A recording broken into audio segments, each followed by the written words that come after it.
Hey, good people. This is Rocky with Rocky's Reality, the #1 podcast for unfiltered and unapologetic culture, entertainment, and relationships. Tap in live Thursdays, 7 to 8 p.m. Eastern Standard Time, as I chat with some of the dopest artists, celebrities, influencers, entrepreneurs, and more.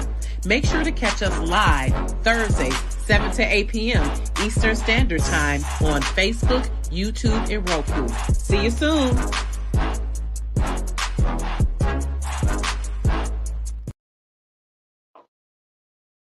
All right, welcome to Rocky's Reality, and I am excited. Y'all know I love Black women. Like, we are just so fucking dope. Y'all know how it is. And me being a woman from Detroit, just a plethora of women that we have here in Detroit. Tonight, I am sitting here with, it's hard to even describe them because these really are the spirit of Detroit, legendary women, just fascinating creators. So I have two ladies who will be at Black Women Rock, which if you ain't got your ticket, go get your ticket. It's only $20 damn. Go get your ticket, okay?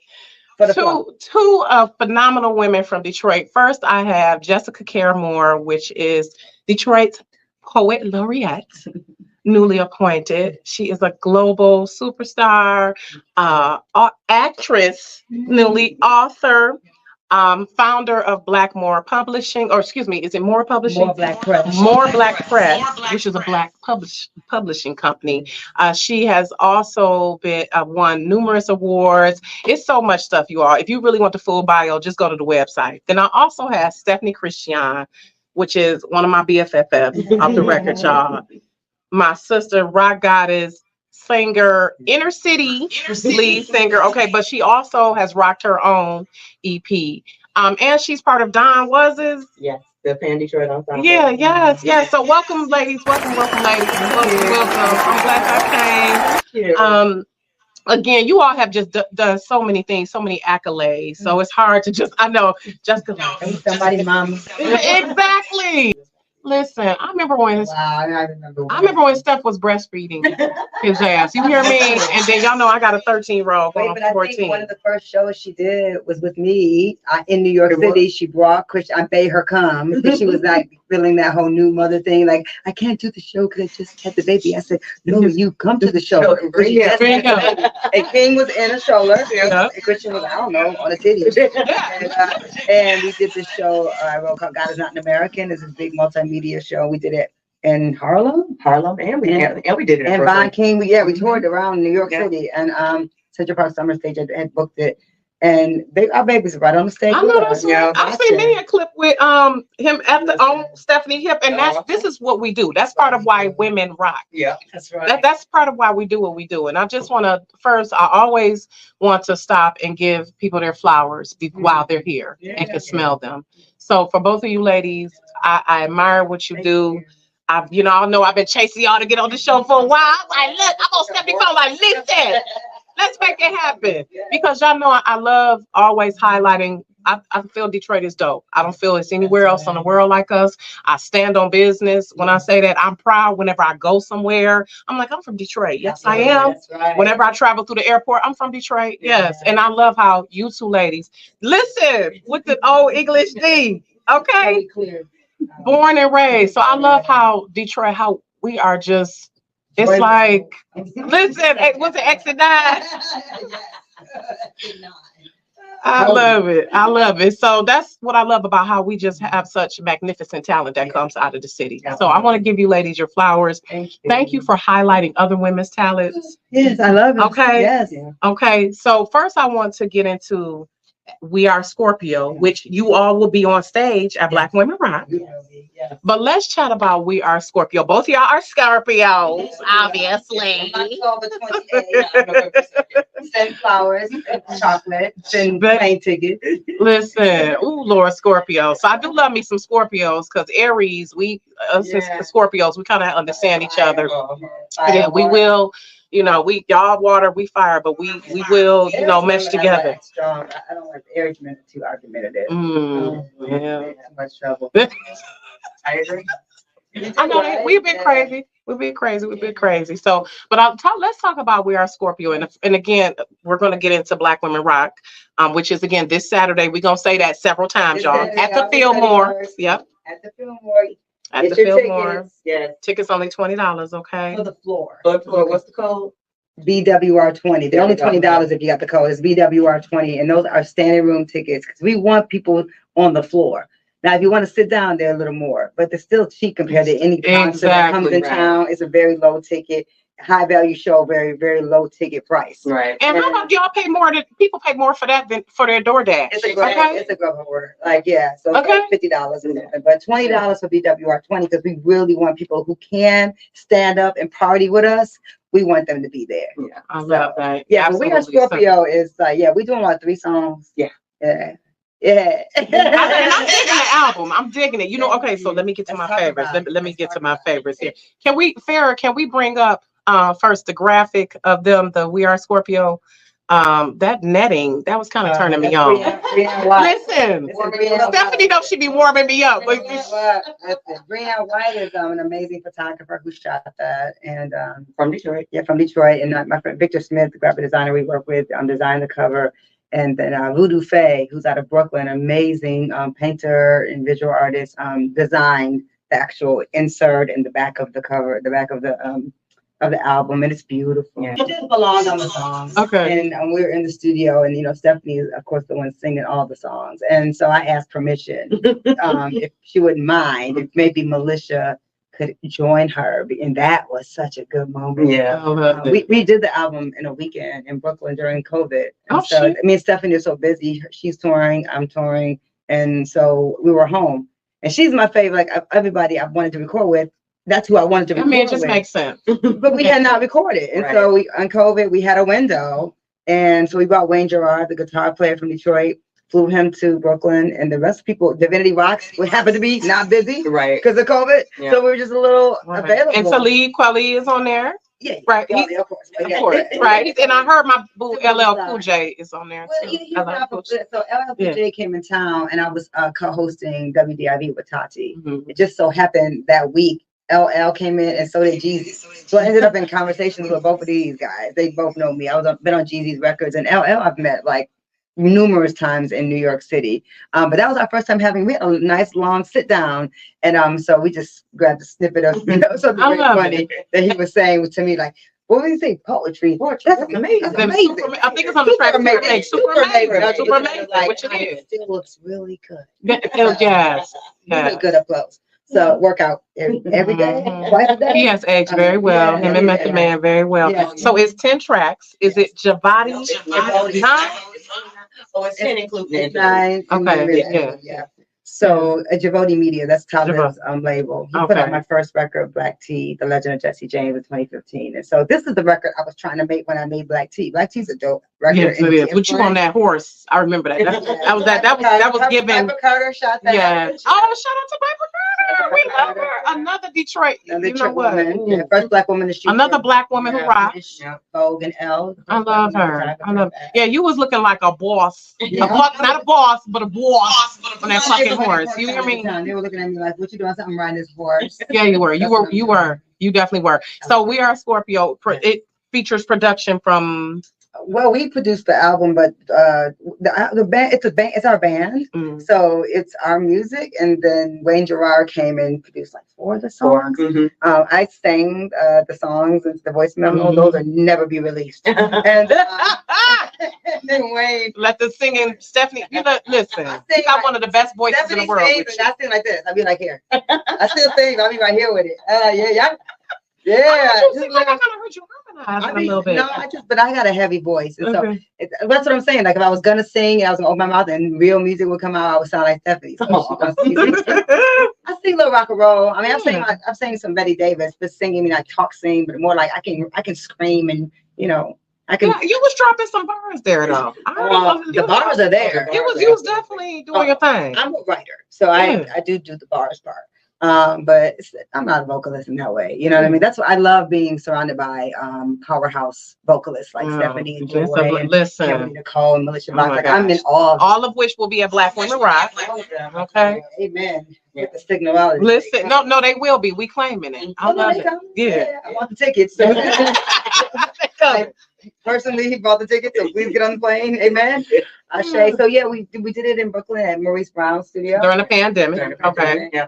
And it was a real cozy kind of place, and we rehearsed like 2 days and did the album. We rehearsed one day. I think we rehearsed one day. Actually. And then Saturday we did 5 songs, and Sunday we did 5 songs, and one is like a bonus track that we're gonna release. I was wore out after that, baby. I was excited. Just exhilarating that you get it over with. It was a good get it done, because it was a long time coming. And I could tell y'all had y'all definitely have a great chemistry. Yeah. I've seen y'all finish each other's sentences.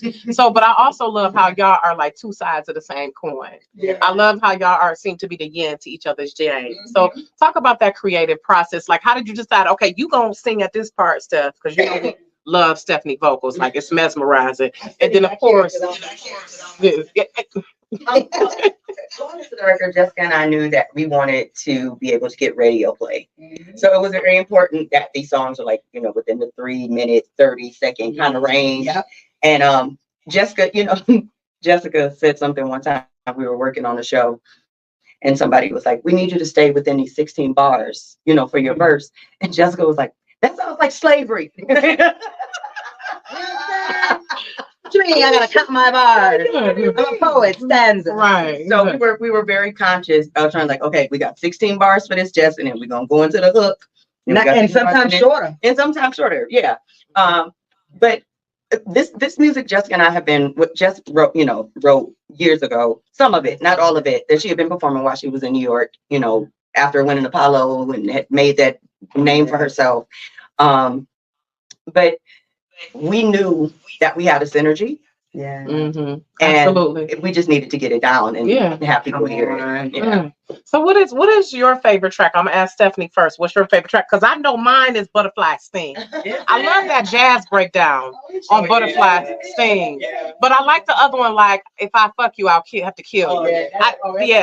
That's really those are my two favorites. I know that we should say that on your podcast. Right. Yes. This is unfiltered and unapologetic. Rocky's reality all day. There's no FCC regulating this shit, okay? We say what the fuck we own here. So I like all the songs. Rock Around Nigga is probably one of my favorite songs. Yeah.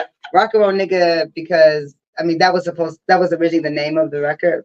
That's what I wanted it to be called originally, but because everyone isn't unfiltered like Rocky, Tyler maybe thought it wouldn't be the best choice for the title. But Rock Around Nigga secretly is still the title, and We Are Scorpio to me is the group. It's the subtitle. Yeah, but even for the Grammys and on it, it's like right. Everybody say it when they stores. But I like what the song is about, and which is how Black women are treated like niggas in the industry, and how like urban radio doesn't give us any nods. White radio doesn't play them, and so that's how you feel. You feel very for a art form that was created by you. Ooh, yeah. Ooh, ding, ding, ding. Okay. And so that's like pioneers like Rosetta Tharpe. Okay. She was even a pioneer. She actually created it. Okay. Rock and roll, as we know it. She was doing it first. She was the one taking those gospel hymns and playing heavy guitar. They don't know nothing about music sped up like that better than us. And so that's why I like rock and roll nigga. I'm on my quarterback is probably the most fun. Absolutely. I mean, I fluctuate between my favorites because sometimes it's Scorpio, but I love Jimmy Crow too. Since we performed. What is this? August? Yes, we performed this month, and then I really, really listening to Fire This Time. Oh, I love it. Oh, yeah, I like that one too. I like that one too. Yeah, Fire This Time is probably one of my favorites. I like that one too. As well as Jim Crow. They're all my favorites though. And I'm from Detroit. I like that too, of course, with Sada Baby. So, but I'm the Fire. I like that too. Yeah. Sada, where are you? Sada, we wanted you in our video. Sada, we had to do something else because baby, I text the manager. I would text him too. Listen, I got to think about how it's hard to get in touch with folks. Couldn't catch. We love you. Well, in the meantime, though, let's bring up the video.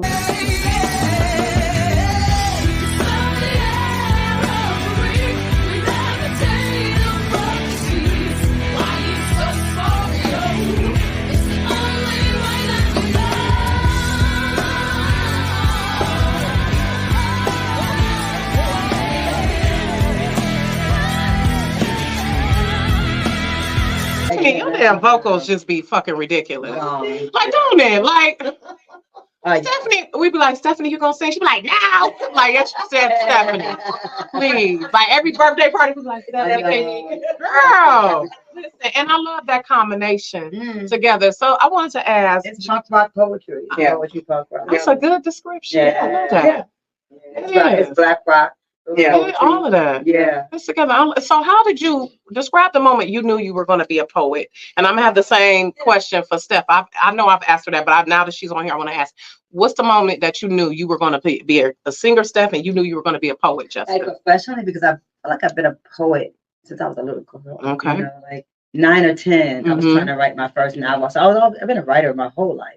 So I went to college for journalism and political science because I didn't think I could make a living as a poet. So I went to get a job.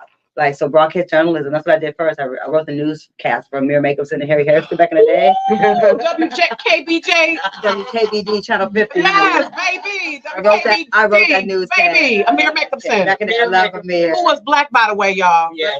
She was a black woman. Very beautiful, very sweet on the side. I've seen her, you know, and since I've been home with Detroit, I got the chance to see her at a Rhonda Walker event years ago. So I was writing TV news, which was like poetry for me. It was like taking a story, making it short, adding a soundbite, putting it. I could do it, and so I always been a poet. It's when I moved to New York City that I realized maybe I had something a little more special than I thought. But I read and performed my first poem at my father's funeral in 1994. So my daddy was like my heartbeat, my everything, my hero. And when he died, you know, I was really distraught. I still it's still hard for me.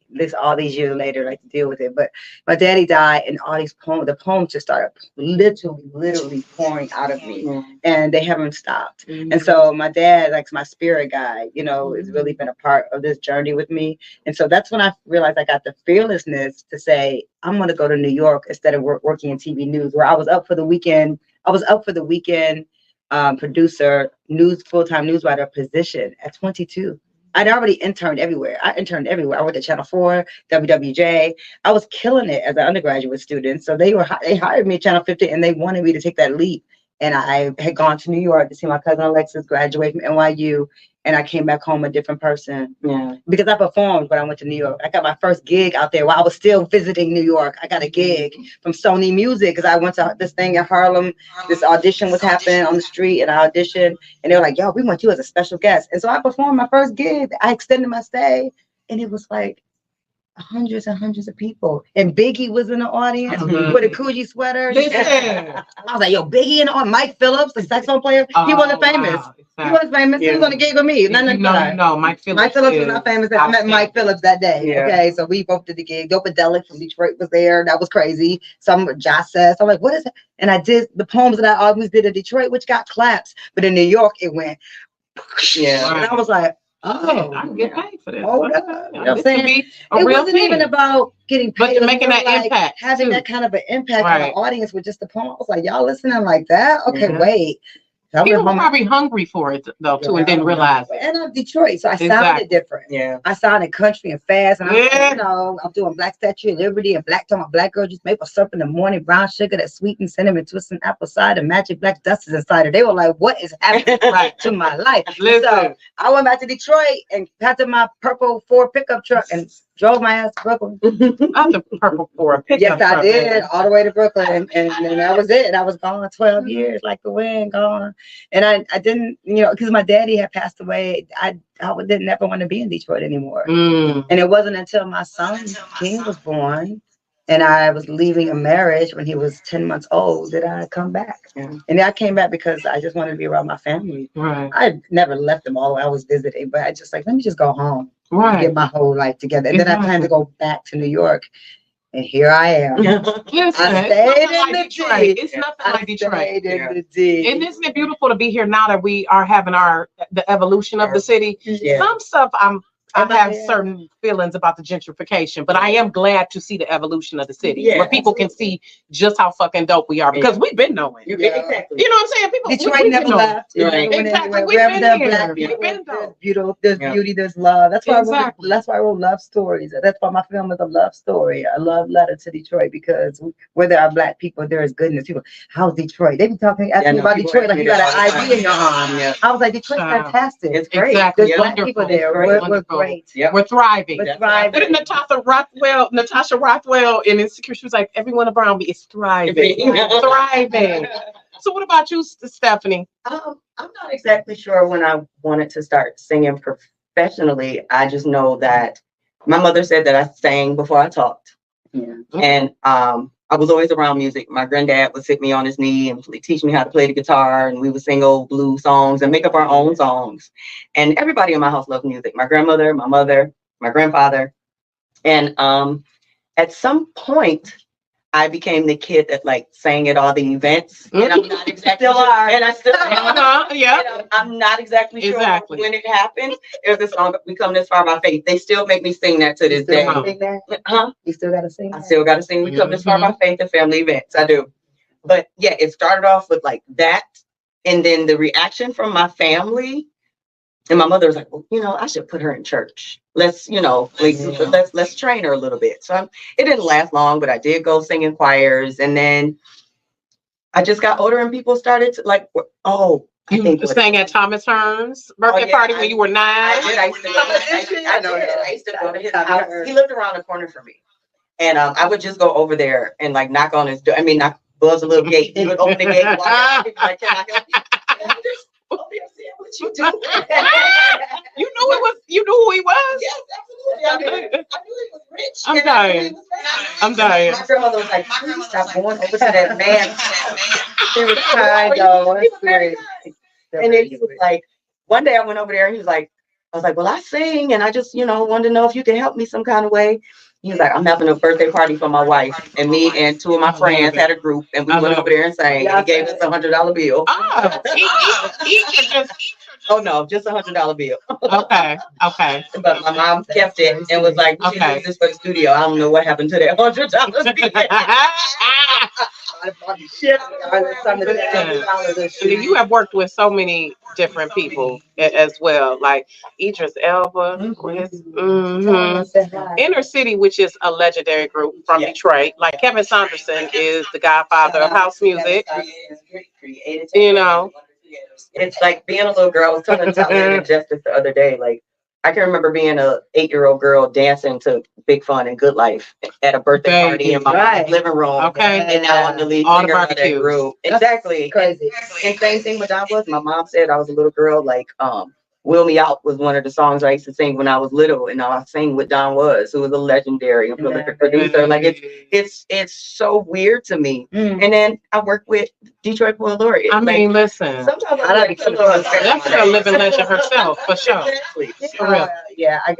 So like being the Detroit Poet Laureate, like I'm kind of having it's more exciting for everybody else than it is for you. Okay, explain to people what that is. I know that's what the fun part is. People like, okay, so what did you do? People like, what is that? I know, what's your job? Right. What do you exactly? Right. Well, what I get to do is to show little girls that I'm possible. That's what I feel like my job is, to show that it is possible to live your life, travel the world, and when people ask me what I do, I get to say I'm a poet. And that's not an easy thing to be, and I take it very seriously. And there's no other poet laureate. I wasn't interested in being the Michigan Poet Laureate, except that I wanted the coin, but I was interested in being the Detroit Poet Laureate if I was going to be a poet laureate at all.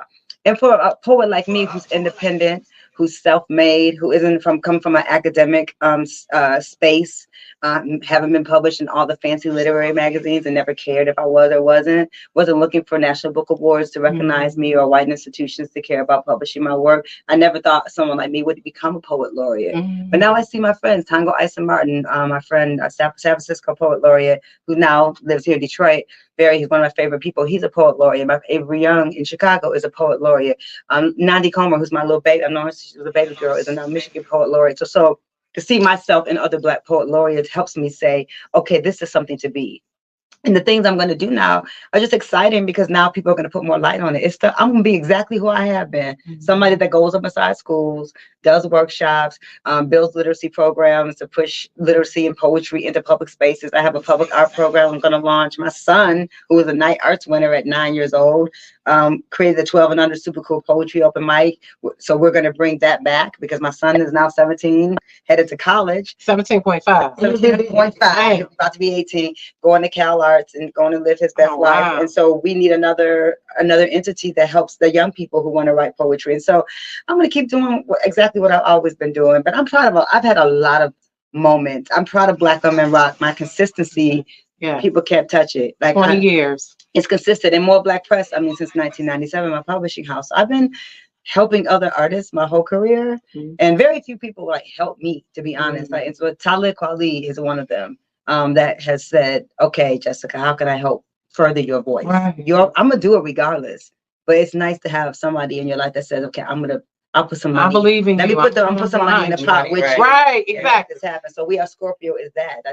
I'm an executive producer. I put a lot of money in it myself, but what I do, and Talib will tell you, that I show up with the package ready to go. Like, here go the record. What you gonna do with it? You ain't gotta put us in the studio. Put ourselves in the studio. You're gonna get the record done. You don't need that. You ain't gotta produce nothing. You ain't gotta write nothing. Just get behind it. Help us distribute it. And that's the reality that your creativity is there, but we need money behind that too. That's the reality that people don't realize, that it takes a lot of cash flow to get shit going and keep it going and consistent. So go ahead. That's been one of the things, like me as an independent artist. Like, I've released 4 EPs, I believe, and in my record, and then I released my record, which I really, really felt strongly about everything I released. But it costs more money to market it and get the public behind it than it does to even make it. It costs more money to do that. And I'm like, after that, I'm like, I spent all my money making my record. So then, it's very difficult in that sense. So absolutely, you need the help in the finances. Vinyl is expensive. We like vinyl too. We are Scorpio. It's coming back. We selling vinyl. It's here. Y'all, maybe you're right. I need to get a record player, y'all. Let me get a record player. Let me go to Walmart. Shit. Our vinyl's here. Oh, okay. Yeah, we sold out our vinyl. Wait, we got more vinyl here. We sell more vinyl, and Black Tea vinyl, more vinyl than CDs. Yeah. So we're doing like vinyl and digital at this point is the way. But there's lots of proud moments. I'm just proud that I was able to show my son the world while I did this work, to show him that the world belongs to him too. Exactly. That he has space as a Black man. That he deserves to take up space. And I love how you all, I love how both of y'all be like, fuck it, we're taking up space. Yes, we're taking up a lot of space. And don't care if you don't like it. Yeah, and we're free. That's what Steffanie, I watched her. I've been watching her grow as a person, as an artist, and it's not easy to say I'm not going back to that job. You know what I mean? When we both have mortgages, we both have children. We take care of our children that are not our own too. We take care of children outside of our own home, and sometimes family members. And so because of that, definitely that for her. I know. Like, can we get the Zoom call without the baby? Okay, we gotta keep it sexy. Listen. So rich truly, because I have friends that are monetarily rich and have a lot of money, but I feel very comfortable around those people because I feel just as rich as they are. Exactly. Yeah, because I'm free. And some of them are rich, but they are working very hard. Miserable. Well, just working very hard for other people. Yeah. So I'm exhausted talking to you today. I'm tired. I cried earlier because I'm overwhelmed. Because we have Black Women Rock, but we also have an art exhibition that goes up on the 28th, a few days from now. That happens the kickoff before the party. Then we have rehearsals, and and the women are coming, so I have to caretake, make sure they're taken care of. Host them and make sure they're settled in. And make sure they have their I don't know if they have their what is it called? Their writers or whatever. You gotta address, Let me just say this about Faith, Kimberly Nicole, let's get into that. Can we bring up that? Yeah, let's get ready to pull up that intro video, that promo. Yeah. Amira, Steffanie, is that these are divas with other people. they come like sisters to Detroit. So I do my best to take care of them in the way that I know women want to be taken care of. But they deserve to be taken care of. I do my best to be the good little boyfriend, girlfriend. So let's go into the promo video. And this is like a collage of Black women rock throughout the years. Yes. So let's go into that.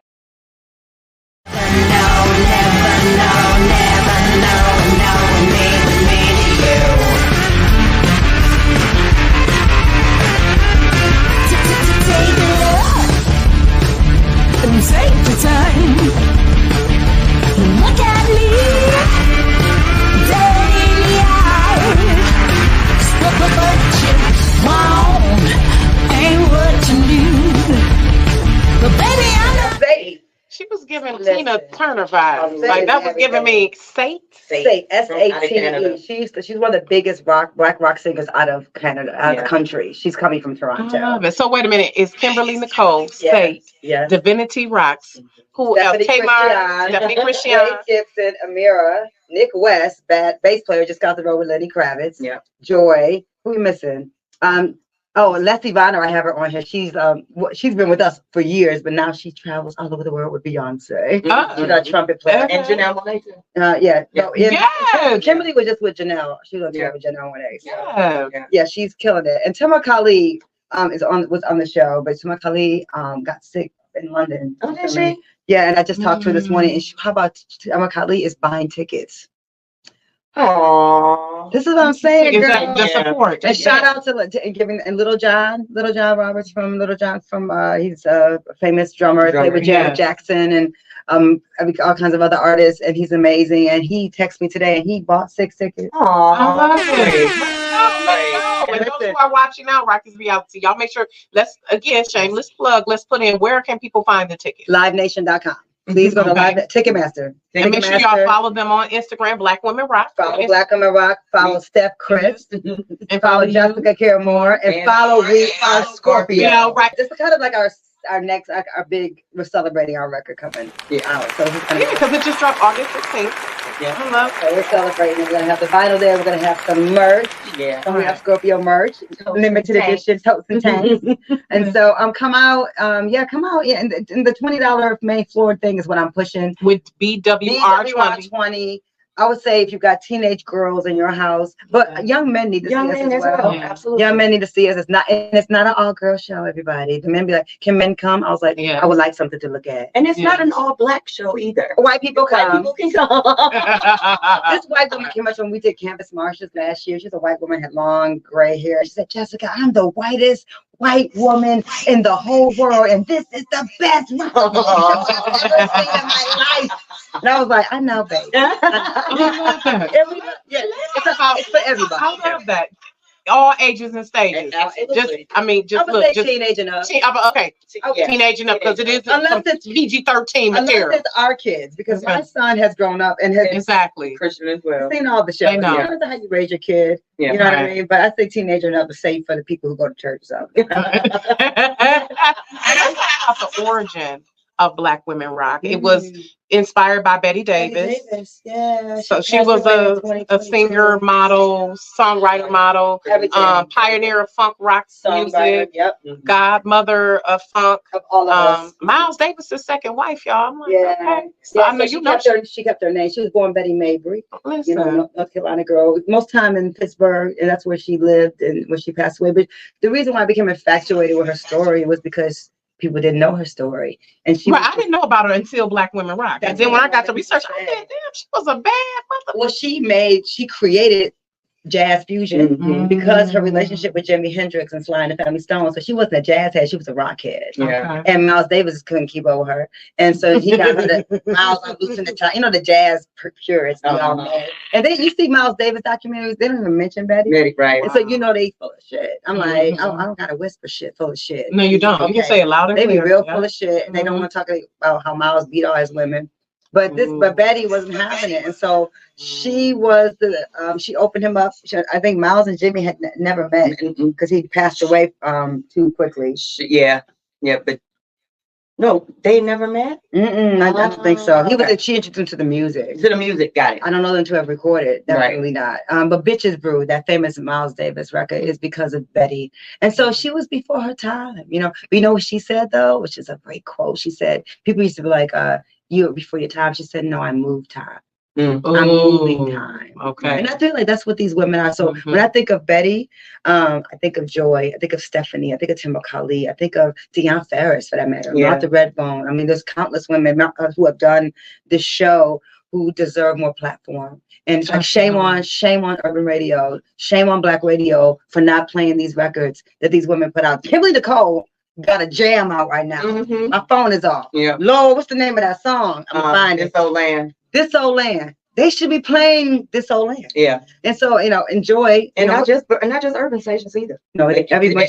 It's come on, Riff. Let's go. It's a mainstream song. Let's go. Okay. The rock station should be playing our music. And so it came about because there was a void to be filled. I was at the National Black Arts Festival. I'm a void filler by nature. I like seeing spaces. Okay, something's missing here. Let me fill this space. Right. And National Black Arts Festival, I was a young producer, and I knew about Betty Davis because Amir from the Roots saw me and said, "You smile with Betty Davis teeth." I was like, what are you talking about? I thought he was just saying some cute flirty thing, back in New York at Wetlands Club. And he's like, "You know who Betty Davis is?" And I was like, "I think so." And not the white lady. He's like, "Nah." I was like, "Okay." I looked her up and I was like, "Whoa, mind blown. What is this music? What is this wow? What is this energy?" I like that sexual liberation energy. Steffanie know I'm all about the sexual liberation. That's why we be joking. She warmed me up because and I just love women.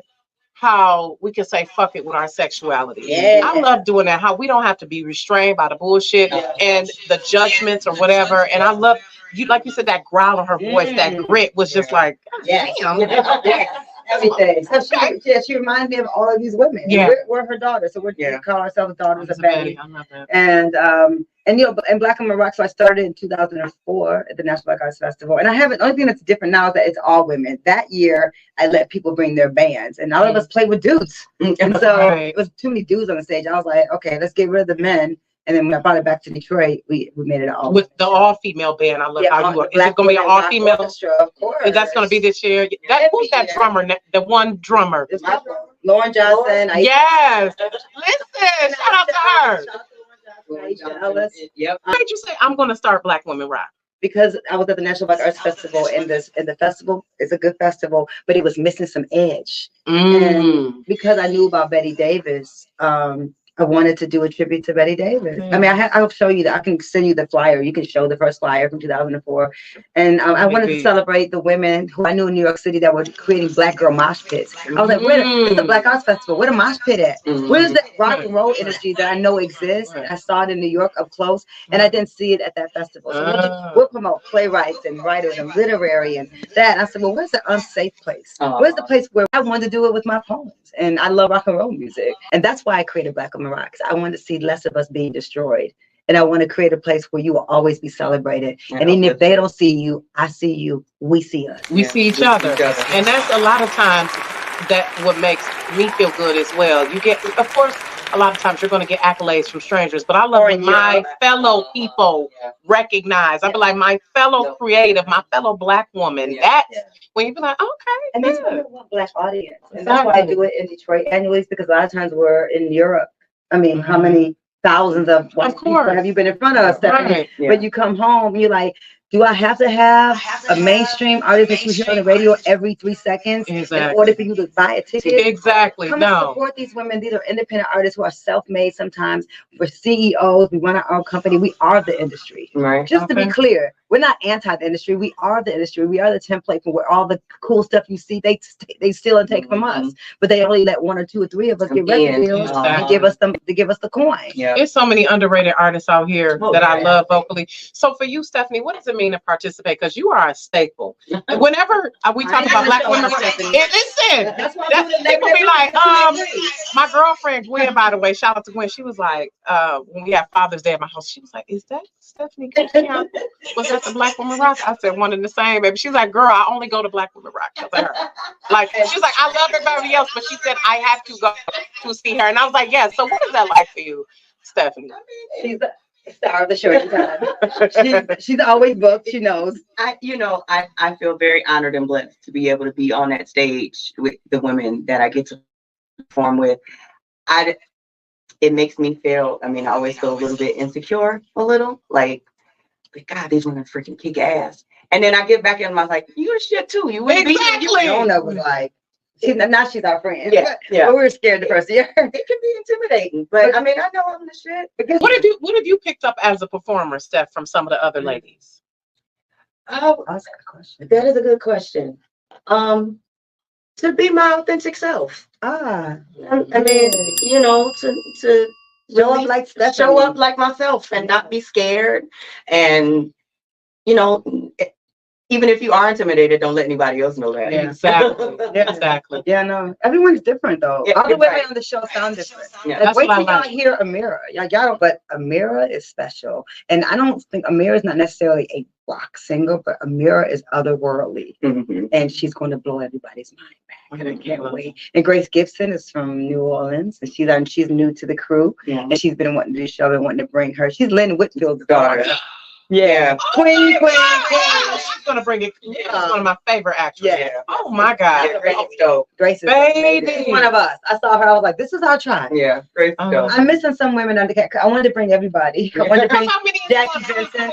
I'll be like, I don't know. There's some people that are not on the flyer that are coming, so I've invited a couple of surprises. But Okay. it's gonna. That's how I was gonna ask. Is any surprise appearances, Yeah, for baby? sure. It's probably gonna be about. I mean, before we're done, about 20 people on stage. It's gonna be crazy. So we have the concert on the 31st, and we're gonna sell it out because all y'all gonna come and tell them, bring your friends and stuff. Yep. But the next day we have the artist talk, and all the headliners will come to this beautiful space. My friend Khalil Muhammad, shout out Khalil, we love you.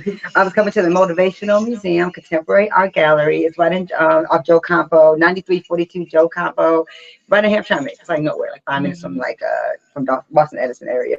And it's from 9:30 to 1. We're gonna have Lisa Hillary doing a sound bath. Khalil's gonna do a meditation, and my sister Zelen, who does our hair, is gonna be doing free acupuncture. And so we're gonna have just some self-care. I got a vendor coming that does really beautiful psalms and things for your skin. Yeah. And then we're gonna talk. We're gonna have Is that a ticketed event? No, it's free. That's free. It's free. And I do free fresh juices. And it's free Baby, y'all breakfast. better get on it. Which is gonna be dope at the Fillmore. At the film, I love shout out to Diabli. I love you.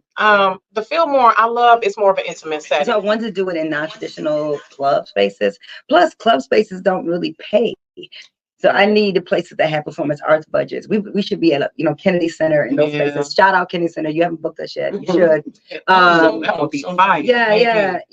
And it needs to happen. And I also want to bring it to Newark, New Jersey, to Newark Symphony Hall. And it's like I have spaces in my head that I'm trying to use my imagination to make it into fruition. And so it's gonna happen. I love that. And we need the world. We need a tour. That's where people show up to this one. We're hoping that Live Nation will get Live Nation Urban or Live Nation Women will get behind Black Women Rock.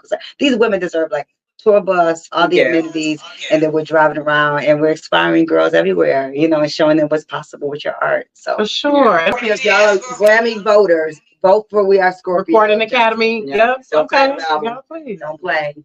Absolutely. Okay. Well, I want to thank you again, ladies, because I know your schedule is busy. So I appreciate the time and just y'all know, and those who know me know that I love people from Detroit and just honoring what we do and showing just the plethora of talent we got here. It's just like crazy, ridiculous at times, and we deserve to be highlighted internationally. And all across the world. So again, Black Women Rock is this Saturday at the Fillmore. Get your tickets on livenation.com. BWR20 for your $20 ticket. Yep. If you can stand up for 2 hours. Right. But if not, buy the other tickets, which ain't that much because you spending that much on DoorDash. You're asking or Uber. So you can buy. I'm just saying you have listen, like that's what my granddaddy used to be like. You can spend it on this.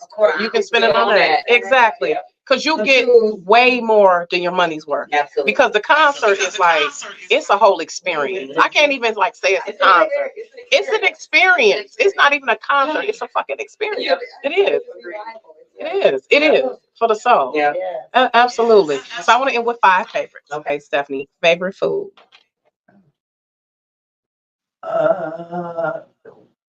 I'm gonna say African, but I would say West African or Ethiopian. But I'm just gonna say African because I love African food in general. Yeah, I'm hoping to give me some of that pepper soup. I know pepper soup. Okay. A favorite TV show or movie? The Green Mile. Favorite travel destination? I love Scotland. Huh. Interesting. Okay. Out of all the places you've been, your favorite accessory? You have to be talking to Scorpios. I'm Oh just trying to shit. focus my Well, energy. if it's listen, I ain't mad at it though. We grown and sexy out here. Listen, the rose, there's nothing wrong with the rose. It's still a rose. The rose is still a rose. I haven't bought new jewelry in a long time, but all of my pieces are like African. yeah, I wear this every day. Yeah. And like I have brass knuckles. I have I guns. love her brass knuckles. Like I want to steal her jewelry. yeah, like That's why her alter ego is great guns, y'all. my necklaces really speak to who I am. Okay. Yeah. Okay. And last one, your favorite thing to do when you relax? Rock and roll. What did you say? I said pull out the rose. Listen, this is grown and sexy. I love to. I honestly, I can sleep for 3 days if nobody messes with me. I love sleep. I love to sleep. I'm not a morning person. I have to be because I have a child. But yeah, get somebody else to do it, please. But I really, really enjoy resting. I really enjoy resting. Yeah. Okay, just oh my God. your 5 favorites. So favorites. favorite food. I'm the same with you though. My favorite is Ethiopian or any kind of like African food. Yeah, it's my favorite kind of food to Okay. eat. Not American food, no, not so much. And I like Indian food as well. Yeah, I like Thai food. I like food. Yeah. Food from like Eastern African countries. Favorite. I'm gonna switch it up for you a little bit. Okay, So let's ask favorite destination. Oh, it is my favorite. I go to Jamaica every year. It is my the grill. Yeah. It's one of my favorite. And So for you, your favorite poem that you have performed? We Want Our Bodies Back is my current book that came out in 2020. It's for Sandra Bland. It's been turned into a short film. It's featured in my film, He Looked Like a Postcard. I feel like it's impactful and I can like get the Holy Ghost every time I read it. So We Want Our Bodies Back is one of my favorite pieces. But I'm writing a new book called No Dead Goats right now. And I have some master blasters in there. So, what about your favorite accessory? You like hats. You like shoes. You like clothes. Yeah, everyone kind of known to wear a nice hat. And I like to have a tall, nice man on my arm. Listen. Okay. It's always a nice accessory to have. He was here for 2 days. But it was nice having him around. But I do enjoy a tall man. But they go with my hats and shit. I love it all together. I love it. So last favorite. Who has been your favorite muse? It depends on, I guess. Yeah, my dad. Keep it nice and PG. Well, let me say this. Or not. No, my daddy's like spiritually has been like, he's my muse for like the way that I exist in the world. My Black women are my muse for my survival. Like different muses for different things. But He Looked Like a Postcard is when you see the film, when I get my deal and it's all over the world, was influenced by my meeting a really great person named Antonio A.G., who's one of the premier graffiti artists in the city. Lives in Berlin now. We met in a very mystical, magical kind of way. And so the way that the postcard comes to life in my film, he is the postcard. And so it's so silly the way I met him. This became a poem, and then now it's a feature film. And so, but my muses are everywhere. Like it's just people I don't know. It's strangers on the street. It's just community. And Detroit is one of my muses. It's my muse city. Yeah.